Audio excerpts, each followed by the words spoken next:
নিন্দা করার ভাষা নেই আমার। আমরা যখন ভেবেছিলাম যে নতুন সরকার আসার পর হয়তো পশ্চিমবঙ্গে আর কারো এই সাহস হবে না, শুধু ধর্ষণ না, ধর্ষণ করে খুনও অব্যাহত। শুধুমাত্র পুলিশ সবকিছু করতে পারে না তার প্রমাণ কেন? পুলিশের হাতে মানুষ যখন তুলে দিচ্ছে অপরাধীকে, সেই পুলিশও ছেড়ে দিচ্ছে সে অপরাধীকে।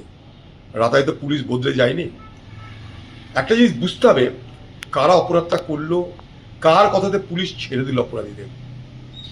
পুলিশ সেই অপরাধীকেই ছাড়ে যার নির্দেশে সে অপরাধীকে পুলিশ ছাড়ে। পুলিশ নিশ্চয়ই জানে যে অপরাধীর পিছনে কোনো বড় সরকারি শক্তি আছে।